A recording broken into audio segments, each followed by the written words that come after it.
Hi everyone, welcome back to the React system design series. और इस part में बात करने वाले हैं कि जब भी हम लोग हमारे प्रोजेक्ट्स के अंदर एपीआईज कॉल करते हैं तो उसके लिए क्या फ्लो बनाना चाहिए, या फिर आप ये कह सकते हो कि एपीआई कॉलिंग के लिए क्या आर्किटेक्चर बनाना चाहिए हमें। जब हम लोग कोई ट्यूटोरियल वगैरह देखते हैं तो कंपोनेंट वाली फाइल के अंदर ही, यूज इफेक्ट के अंदर ही इवन हम लोग एपीआई कॉल कर देते हैं। वो तो बहुत ही बेसिक सी चीज़ होती है, बिकॉज हमारा वहाँ पे फोकस होता है कि एक छोटा सा टास्क कंप्लीट करना है, छोटी सी चीज़ सीखनी है।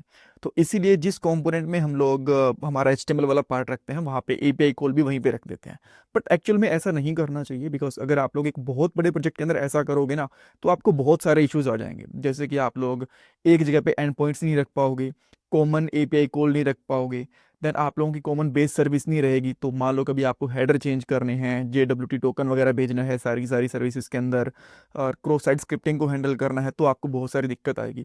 तो आपको प्रॉपर फ्लो बनाना चाहिए एक एपीआई कॉल के लिए, और लास्ट में एक ही फाइल से सारी की सारी एपीआई कॉल जानी चाहिए। सो इसीलिए इस पार्ट के अंदर हम लोग कंप्लीट फ्लो देखने वाले हैं कि कैसे हम लोग बेस सर्विस बना सकते हैं, एंड पॉइंट वाली फाइल या फिर इसको कॉन्स्टेंट फाइल कह सकते हो वो कैसे बना सकते हैं, सर्विस फाइल कैसे बना सकते हैं, कैसे उसको कंपोनेंट में कॉल करेंगे। सब कुछ इस पार्ट के अंदर आपको पता चलेगा। ऑलराइट। सो सबसे पहले हम लोग कुछ फाइल्स बनाएंगे, जैसे कि एक एंड पॉइंट वाली फाइल बनेगी, इसके अंदर हमारे यूआरएल्स, बेस यूआरएल वगैरह रखेंगे। देन हम लोग एक बेस सर्विस बनाएंगे जिसके अंदर से ही हमारी सारी की सारी सर्विसेज कॉल होके जाएंगी, कैसे भी आपको पता चलेगा। देन एक सर्विस वाली फाइल बनेगी, एक कंपोनेंट वाली फाइल भी बनाएंगे। उसके बाद कंपोनेंट वाली फाइल के अंदर सर्विस वाली फाइल को कॉल करेंगे। देन कंपोनेंट वाली फाइल के अंदर एक फंक्शन बनाएंगे, इस फंक्शन के अंदर हम लोग जो सर्विस वाला फंक्शन होता है उसको कॉल करेंगे, और डेटा हमें हमारे कंपोनेंट के अंदर मिलेगा। और ये हमारे एप्लीकेशन रनिंग है इस पोर्ट के ऊपर, यहाँ पे आपको आउटपुट दिख रहा है। अभी तक हम लोगों ने लास्ट के 2-3 पार्ट्स के अंदर इसी वाली एप्लीकेशन का यूज़ कर रहा था, जहाँ पे फोल्डर स्ट्रक्चर बनाया था, उसी फोल्डर स्ट्रक्चर को मैं फॉलो करूंगा। बट हमें कुछ और फाइल्स क्रिएट करनी पड़ सकती हैं। नाउ कौन सी एपीआई को कॉल करेंगे, आपको ऑनलाइन ना फ्री बहुत सारी प्रोडक्ट्स वाली एपीआई मिल जाएंगी, तो उनका आप यूज़ कर सकते हो। जैसे कि यहाँ पे डमी जेसन के ऊपर, इसका लिंक मैं डिस्क्रिप्शन बॉक्स में भी डाल दूंगा, राइट। तो इस वाली सर्विस का हम लोग यूज़ कर सकते हैं। इवन हम लोग लिमिट वगैरह भी डाल देंगे इसके अंदर, जैसे सर्च है, लिमिट डाल देंगे, राइट। 10, 20, 30 जितने भी हम लोग लिमिट डालना चाहते हैं, तो ये चीज़ यूज़ करेंगे। तो मैं यहाँ पे इसको एक बार के लिए दिखा भी देता हूँ, ये हमें कुछ डाटा मिलने वाला है, राइट। सो अब हम लोग हमारे प्रोडक्ट पे चलते हैं, हमारे एप्लीकेशन पे चलते हैं। और जैसा मैंने आपको बताया सर, सबसे पहले हम लोग दो फाइल क्रिएट करने वाले हैं। एक तो रहेगी हमारी एंड पॉइंट वाली, और एक बेस सर्विस के लिए।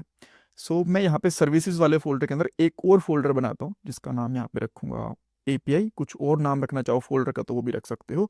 फोल्डर के नाम हमेशा हम लोग स्मॉल लेटर से ही शुरू करते हैं। एंड देन इसके अंदर हम लोग एक फाइल क्रिएट कर लेंगे, जिसका नाम आप लोग रख सकते हो and points dot J S, because इसके अंदर JSX का कोड नहीं रहेगा, रिएक्ट वाला कोड नहीं रहेगा, तो इसके एक्सटेंशन आप लोग JS रख सकते हो। और ये कोई भी कंपोनेंट या फिर पेज भी नहीं है, तो जो फर्स्ट लेटर है वो भी आप लोग इसका स्मॉल रख सकते हो। देन मैं इसके अंदर एक कांस्टेंट बना लेता हूँ, कॉन्स्ट, और इसका नाम मैं यहाँ पे रखता हूँ बेस यूआरएल। और बेस यूआरएल आप लोग, जैसे कि हमारा, अगर मैं इसको एक बार के लिए मेन सर्विस मान के चलूँ कि ये हमारा, हम लोग सारी सारी सर्विसेज यहाँ से आएंगी, तो ये हमारा एक बेस यूआरएल बन सकता है, राइट। तो मैं यहाँ पे इसको बेस यूआरएल डिक्लेयर कर देता हूँ। देन इसके अंदर मैं एक और कांस्टेंट ले रहा हूँ, और यहाँ पे कर लेता हूँ लेट्स से प्रोडक्ट यूआरएल, इस तरीके से। और इसके अंदर सबसे पहले तो बेस यूआरएल आएगा, तो मैं यहाँ पे बैकटिक्स का यूज़ करूँगा। देन हम लोग यहाँ पे टेम्पलेट लिटरल बना लेते हैं, और इसके अंदर मैं यहाँ पे कर लेता हूँ बेस यूआरएल। और देन उसके बाद में प्रोडक्ट्स, बिकॉज ये हमारा प्रोडक्ट्स वाला यूआरएल है। यहाँ पे और भी एपीआईज हो सकती हैं, जैसे ऑर्डर्स की एपीआईज हो सकती हैं, यूजर्स की एपीआईज हो सकती हैं, लॉग्स की एपीआईज हो सकती हैं, राइट। तो इसलिए मैंने यहाँ पे प्रोडक्ट पे ले लिया, तो मैं यहाँ पे स्लैश प्रोडक्ट इस तरीके से इसका यूज़ कर लूँगा। और ये तो हमें यहीं पे चाहिए, इसको तो एक्सपोर्ट करने की जरूरत नहीं है, बट जो प्रोडक्ट वाला यूआरएल है इसको एक्सपोर्ट करने की जरूरत पड़ेगी, तो आप इसको यहाँ पे एक्सपोर्ट इस तरीके से भी यूज़ कर सकते हो। देन मैं यहाँ पे एक और फाइल बनाता हूँ, जिसका नाम रखता हूँ यहाँ पे बेस सर्विस डॉट जेएस। जितनी भी हमारी एपीआई कॉल्स रहेंगी वो इसी फाइल से होके जाएंगी, ताकि अगर हमें कोई टोकन चेंज करना है, हेडर चेंज करना है, क्रॉस साइट स्क्रिप्टिंग लगानी है, कोई भी एपीआई के अंदर चेंज करना है, तो हमें एक ही जगह पे करना पड़े। कोई भी आपको एपीआई लेवल पे चेंज करना है, यानी कि सारी की सारी एपीआई के अंदर चेंज करना है, तो आप लोग यहीं पे कर पाओ, राइट। तो मैं यहाँ पे एक और फंक्शन बनाता हूँ, जिसका नाम सिंपली रख सकता हूँ यहाँ पे गेट एपीआई कॉल्स, या फिर गेट एपीआई रख लो, काफ़ी रहेगा, राइट। देन जैसे ये गेट के लिए हो गया, बिकॉज गेट के अंदर मैं एक ही पैरामीटर रखूंगा, बिकॉज उसके अंदर हम लोग बॉडी वगैरह पास नहीं कर सकते। देन एक और फंक्शन रहेगा पुट के लिए, एक और फंक्शन रहेगा पोस्ट के लिए, एक और फंक्शन रहेगा डिलीट के लिए। बट ये चारों पांचों फंक्शन इसी फाइल के अंदर रहेंगे, ये चीज़ आपको पता होना चाहिए। और यहाँ पे एक पैरामीटर आएगा जिसका नाम रहेगा सिंपली यूआरएल, इसको आप लोग स्मॉल लेटर के अंदर भी ले सकते हो, राइट। और देन हम लोग यहाँ पे एक जो फेच मेथड होता है वो यूज़ करते हैं। आप लोग चाहो तो एक्सियोस एपीआई वगैरह का भी यूज़ कर सकते हो, जो भी आपका मन करे। बट मैं यहाँ पे कोर मेथड लेके चल रहा हूँ जो जावास्क्रिप्ट हमें देती है, विच इज़ फेच। तो मैं इसको यहाँ पे यूआरएल के जैसे लिखूंगा, राइट। देन हम लोग इसको यहाँ पे रिटर्न कर सकते हैं। और हाँ, जो ये फेच मेथड होता है ये हमेशा प्रॉमिस रिटर्न करता है, तो इसको हैंडल करने के लिए मैं यहाँ पे अवेट यूज़ कर सकता हूँ। और अवेट हम लोग जब भी लगाएंगे तो हम लोगों को असिंक फंक्शन बनाना पड़ेगा, राइट, इस तरीके से। सो ये हमारा फंक्शन रेडी है। नाउ अब मुझे एक और फाइल क्रिएट करनी है, जो मैं सर्विसेज के अंदर रखूंगा, जैसे एडमिन के लिए रखी थी। तो मैं यहाँ पे एक और सर्विस फाइल बना लेता हूँ जिसका नाम रहेगा प्रोडक्ट सर्विसेज। ठीक है, सर्विस लगा लो, बिकॉज सबका नाम मैंने सर्विस रख दिया, तो सर्विसेज होना चाहिए था वैसे तो। बट मैं यहाँ पे ठीक है इसका नाम सर्विसेज ही रखता हूँ, बाकी का नाम मैं यहाँ पे चेंज कर दूंगा बाद में, सर्विसेज डॉट JS। और जैसे ये भी है ना, इसका नाम इसके लास्ट में भी ऐसा लगा ही देता हूँ, ज़्यादा टाइम लगेगा नहीं, बिकॉज हम लोग सिस्टम डिज़ाइन कर रहे हैं तो यहाँ पे गलती की गुंजाइश नहीं होनी चाहिए। देन अब मैं यहाँ पे एक और फंक्शन बनाता हूँ, और फंक्शन का नाम यहाँ पे करता हूँ प्रोडक्ट लिस्ट। ठीक है, इस तरीके से गेट प्रोडक्ट लिस्ट, आप जो भी आप करना चाहो तो वो कर सकते हो। देन इसके अंदर मुझे जो मेरी बेस सर्विस है वो यहाँ पे कॉल करनी पड़ेगी, ये वाली। तो इसको एक्सपोर्ट भी करना है, मैं इसको एक्सपोर्ट करना भूल गया, तो हम लोग इसको यहाँ पे एक्सपोर्ट कर लेते हैं, एक्सपोर्ट इस तरीके से, राइट। तो इसके अंदर मुझे यहाँ पे लेट से लिमिट लेनी है, शॉर्ट वगैरह जो भी पैरामीटर लेने हैं मैं यहाँ पे ले लेता हूँ। तो मैं यहाँ पे करता हूँ, एक ही पैरामीटर लूँगा अभी के लिए, लिमिट। ठीक है, तो लिमिट मुझे मेरी यहाँ पे मिल जाएगी। और देन मैं यहाँ पे जो मेरे पास गेट एपीआई कॉल है उसको इंपोर्ट कर लेता हूँ मेथड को, और इसके अंदर मैं यूआरएल पास कर दूंगा। बट यूआरएल तो मेरे पास यहाँ पे है नहीं, यूआरएल इसके अंदर है, तो मुझे यहाँ पे यूआरएल भी चाहिए। सो मैं यहाँ पे क्या करूँगा, बिकॉज प्रोडक्ट सर्विस है तो मैं इसको चाहूँ तो ऊपर ही इंपोर्ट कर सकता हूँ, राइट। और यहाँ पे इसको यूज़ कर लूँगा। तो इसको मैं यहाँ पे क्या करता हूँ, एक कॉन्स्टेंट ले लेता हूँ जिसका नाम रखता हूँ यूआरएल। और देन हम लोग प्रोडक्ट यूआरएल है इसको इंपोर्ट कर लेते हैं। इवन चाहो तो इसको बाहर भी रख सकते हो, बिकॉज ये जो सेम यूआरएल है हमें बहुत सारी जगह पे जरूरत पड़ सकती है। और अगर आपको लगता है कि नहीं सबका यूआरएल अलग भी हो सकता है, बिकॉज मान लो आप अलग अलग जो यूआरएल है वो यूज़ कर रहे हो, डिलीट के लिए अलग, गेट के लिए अलग, पोस्ट के लिए अलग, तो आप इसके अंदर ही रख लो, तो भी कोई दिक्कत नहीं है। तो मैं यहाँ पे यूआरएल पास कर दूंगा, और इसके अंदर लिमिट भी जाएगी, राइट। बिकॉज यहाँ तो हमारे पास यूआरएल बन गया, कहाँ तक का यूआरएल बना हमारा, यहाँ तक का बन गया। अब जो ये लिमिट है ये भी तो हमें भेजनी है ना कि लिमिट एक्चुअली जा कितनी रही है। तो इसको मैं ऊपर से कॉपी कर लेता हूँ, और यूआरएल के लिए मैं अगेन यहाँ पे टेम्पलेट लिटरल का यूज़ कर लूँगा, डॉलर। ये हमारा फर्स्ट यूआरएल हो गया। देन इसके बाद में हमें लिमिट यूज़ करनी है, तो और लिमिट स्लैश के बाद आएगी, लास्ट में आती है, राइट। तो मैं यहाँ पे यूज़ करता हूँ question mark limit equal to, then इस तरीके से डॉलर यूज़ करेंगे और यहाँ पे लिमिट लगा देंगे, राइट। सो आई थिंक ये प्रॉपरली काम करना चाहिए, कुछ इशू होगा तो बाद में इसको देख लेंगे, ठीक है। सो यूआरएल हमारा यहाँ पे प्रॉपर बन चुका है। अगेन जो ये मेथड है ये भी एक कंपोनेंट से कॉल होगा, और ये भी प्रॉमिस ही रिटर्न करेगा, राइट। तो जो भी मुझे इससे मिलेगा यहाँ पे गेट एपीआई से, तो उसको मैं एक वेरिएबल में स्टोर करवा लेता हूँ, जैसे कि यहाँ पे लेट करता हूँ रिजल्ट। और जो ये रिजल्ट मिलेगा ना मुझे, ये जेसन के फॉर्मेट में नहीं मिलेगा, ये रीड स्ट्रीम के फॉर्मेट में मिलता है। और यहाँ पे भी डेफिनेटली मुझे अवेट का यूज़ करना पड़ेगा, राइट। तो मैं यहाँ पे अब रिटर्न करता हूँ बेसिकली, और रिटर्न में क्या करूँगा, रिजल्ट डॉट जेसन।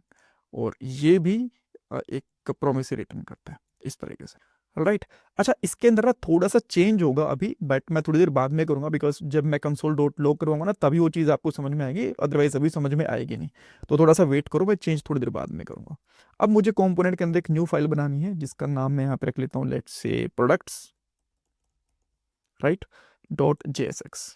और ताकि मेरा थोड़ा टाइम सेव हो जाए तो मैं ऐप डॉट JSX वाला जो कोड है ना उसको कॉपी कर लूँगा। बट पहले यहाँ से एक्स्ट्रा कोड हटा देता हूँ, मुझे इसके अंदर बहुत से एक्स्ट्रा कोड की ज़रूरत ही नहीं है। इसको मैंने हटा दिया, इसको मैं कॉपी करके इसमें पेस्ट कर लूँगा। और इन सब की मुझे ज़रूरत नहीं है, यहाँ पे स्टेट की भी ज़रूरत नहीं है अभी के लिए, बिकॉज मैं डाटा को प्रिंट नहीं, बस आपको एपीआई कॉल करके दिखाने वाला हूँ। यहाँ पे एक H1 टैग ले लूँगा, प्रोडक्ट लिस्ट, और यहाँ पे कर लेंगे हम लोग प्रोडक्ट। प्रोडक्ट्स कर देंगे बेसिकली, और इसको मैं यहाँ से एक्सपोर्ट भी कर देता हूँ। तो जब मेरे पास ये ऐप वाली फाइल है, इसके अंदर मैं यहाँ पे यूज़ कर लूँगा प्रोडक्ट्स को। परफेक्ट। अब मैं यहाँ पे आके चेक करता हूँ कि मुझे क्या मिल रहा है, प्रोडक्ट्स मिल रहा है। तो इसके अंदर से भी जो फालतू की CSS है इसको मैं हटा देता हूँ, मुझे इनकी ज़रूरत नहीं है लोगो वगैरह की। और एक CSS मेरी कुछ यहाँ पे भी है इंडेक्स वाली फाइल के अंदर, इसको भी हटा देता हूँ। तो अब मेरे पास कुछ ऐसा दिख रहा है, और मैं इसको इंस्पेक्ट एलिमेंट भी करूँगा ताकि कुछ एरर वगैरह होगा तो मुझे दिख जाएगा। अब इसकी मुझे ज़रूरत नहीं है, इसकी मुझे अभी के लिए ज़रूरत नहीं है। इसके अंदर आके मैं एक यूज़ इफेक्ट लगाता हूँ, यूज़ इफेक्ट।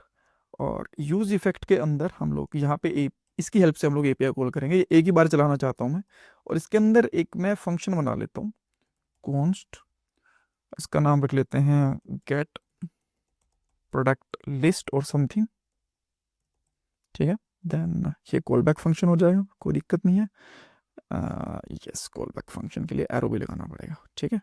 और इसके अंदर हम लोग जो हमारी प्रोडक्ट सर्विस है इसको कॉल करेंगे, ठीक है। और इसको भी एक्सपोर्ट करना पड़ेगा, इसको मैं एक्सपोर्ट नहीं करूँगा, इसको एक्सपोर्ट कर लेंगे। तो मैं यहाँ पे करता हूँ प्रोडक्ट लिस्ट, सर्विस वाली फाइल के अंदर से यही नाम था ना इसका, हाँ प्रोडक्ट लिस्ट, ठीक है। यहाँ पे आ गई है। अब जब मैं इसको रखूँगा यहाँ पे तो ये मुझे प्रॉमिस रिटर्न करेगी, मैं आपको दिखा भी दूंगा इस तरीके से, ठीक है। और इस मेथड को मैं यहाँ से कॉल कर लेता हूँ, ठीक है। इस मेथड को हम लोगों ने यहाँ से कॉल कर लिया, कोई दिक्कत नहीं है। एंड अब अगर मैं इसको यहाँ पे कंसोल डॉट लॉग करवा के दिखाता हूँ तो सबसे पहले तो मुझे मिलेगा यहाँ पे प्रॉमिस। एक एक करके सब कुछ चेक करते हैं। इसको मैं यहाँ पे रिफ्रेश करता हूँ, देखो मुझे यहाँ पे प्रॉमिस मिल गया। और यहाँ पे कुछ API कॉल के अंदर भी अनडिफाइंड वगैरह मिल रहा है, उसको भी फिक्स कर दूंगा, डोंट वेरी अबाउट दैट, ठीक है। तो पहले मुझे प्रॉमिस हैंडल करना है। अच्छा, इसके अंदर मुझे लिमिट पास करनी पड़ेगी, जैसे कि मुझे कितने प्रोडक्ट्स चाहिए, मैं इसमें 30 पास कर देता हूँ। जैसे मैं 30 पास करूँगा और यहाँ पे जाऊँगा तो अभी भी कुछ तो प्रॉब्लम है। अच्छा, यहाँ पे डबल स्लैशेस आ गए, ये क्यों आए? ये एक तो स्लैश हम लोगों ने एंड पॉइंट के अंदर लगा रखा है यहाँ पे, और एक मैंने यहाँ पे भी लगा दिया, तो इसकी मुझे ज़रूरत नहीं है, ठीक है। ये हम लोग कर लेंगे। अब यहाँ पे रिफ्रेश करता हूँ, देखो सर्विस कॉल तो चली गई मेरी, यहाँ पे आप देख पा रहे हो डेटा भी आ गया, बट यहाँ पे प्रॉमिस है, ये प्रॉमिस हैंडल करना पड़ेगा। कूल। सो अब इसको हैंडल करने के लिए मैं यहाँ पे क्या करता हूँ, लेट ले लेता हूँ प्रोडक्ट लिस्ट, ऐसा कुछ करके वेरिएबल ले लेता हूँ, और यहाँ पे अवेट यूज़ करूँगा।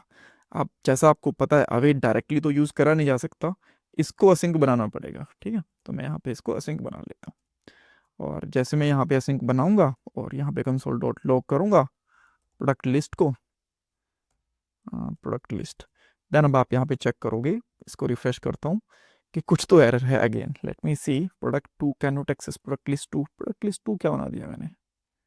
ओके, सो इनका सेम नाम रख दिया मैंने शायद इसकी वजह से। तो मैं इसका नाम प्रोडक्ट्स कर लेता हूँ यहाँ पे, ये इजी रहेगा, काम चल जाना चाहिए हमारा इससे, राइट। देन अब हम लोग यहाँ पे आके इसको रिफ्रेश करते हैं। अब क्या कह रहा है, देखो मेरे पास यहाँ पे प्रोडक्ट JSX लाइन नंबर 12 के अंदर इस तरह का एरे आ चुका है। बट मुझे जो ये टोटल है, स्किप है, ये मुझे नहीं चाहिए, मुझे तो भाई प्रोडक्ट चाहिए ना, सिंपल की बात, सिंपल सी बात है। तो क्या हम लोग ऐसा कर सकते हैं कि जो ये प्रोडक्ट सर्विस वाली फाइल है इसके अंदर जो मुझे रिजल्ट मिल रहा है इसको मैं फिर से स्टोर करवा दूं रिजल्ट के अंदर एक बार के लिए, ठीक है। इसको मैंने करा कॉपी, और इसको मैंने यहाँ पे कर दिया लेट, नहीं लेट करने की जरूरत नहीं है, रिजल्ट इक्वल टू दिस। और जो यहाँ पे रिजल्ट आ रहे हैं इसमें कर देता हूँ डॉट क्या है, प्रोडक्ट्स, ठीक है। ये आ रहा है, ये मैंने यहाँ से पास कर दिया, ठीक है।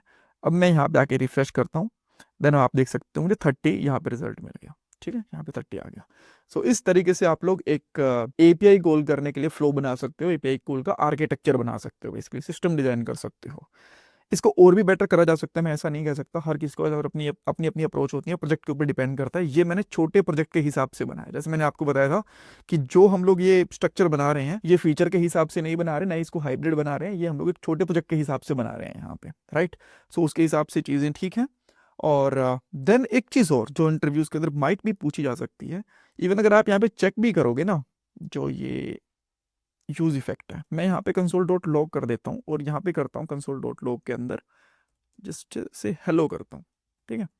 तो जो हेलो है ना, ये भी आपको यहाँ पे 2 बार दिख रहा है, एक बार के लिए प्रोडक्ट से, एक बार के लिए इंस्टॉल हुक से। ऐसा क्यों हो रहा है?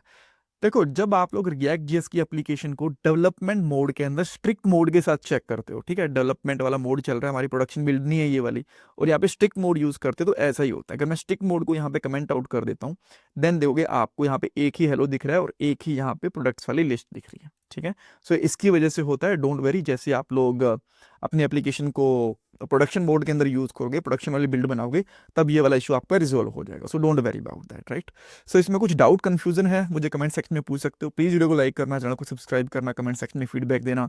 Thank you so much. और वीडियो को बनाने में बहुत मेहनत लगती है, तो प्लीज़ मैं आपसे रिक्वेस्ट करूँगी, प्लीज़ अप्रिशिएट करो, मोटिवेट करो। बस लाइक करना है, कमेंट करना है और चैनल को सब्सक्राइब करना है। Thanks everyone. और हाँ, जो कोड वगैरह है वो आपको द codingskills.com पे मिल जाएगा। यहाँ पे जाना है आपको द codingskills.com पे, देन कोर्सेज पे सारे के सारे कोर्सेज के लिंक आपको यहाँ मिल जाएंगे। इवन इसका लिंक आपको डिस्क्रिप्शन बॉक्स के अंदर भी मिल जाएगा। और अगर आप लोग मेरे से टॉपमेट पे कनेक्ट करना चाहते हो, करियर के रिगार्डिंग कंसल्ट करना है, आपको जॉब के रिगार्डिंग कंसल्ट करना है, या फिर आपको कोई मॉक इंटरव्यू देना है, देन आपको रिज्यूमे रिव्यू करवाना है, तो डेफिनेटली आप लोग मेरे से कनेक्ट कर सकते हो। Thank you so much for watching this podcast. आजकल एक अच्छी जॉब मिलना बहुत मुश्किल हो चुका है। एक जॉब के लिए 10,000 से भी ज्यादा कैंडिडेट्स अप्लाई करते हैं। बट अगर आप भी जॉब सर्च कर रहे हो तो उसके लिए मैं आपको एक सोल्यूशन दे सकता हूँ। शार्पनर टेक आपके लिए एक जॉब रेडी ट्रेनिंग प्रोग्राम लेके आया है। इसके अंदर आपको बेसिक से लेकर एडवांस तक ट्रेनिंग मिलेगी, प्रोजेक्ट्स करने को मिलेंगे, मॉक इंटरव्यूज, रिज्यूमे में हेल्प, बहुत कुछ मिलेगा। और उसके बाद आपका कंपनीज में इंटरव्यूज भी करवाया जाएगा। और सबसे सही चीज ये है कि आपको पेमेंट जॉब लगने के बाद करनी है। और अगर आपकी जॉब कहीं और से लगती है तो आपको पेमेंट करने की जरूरत भी नहीं है। सो डिस्क्रिप्शन बॉक्स में मैंने लिंक प्रोवाइड करवा दिया है, वहां पे आपको नाम और आपका नंबर ऐड करना है, देन हमारी तरफ से आपको कॉल आएगा और बाकी डिटेल्स आप वहां पे पूछ सकते हो। So check out the description box.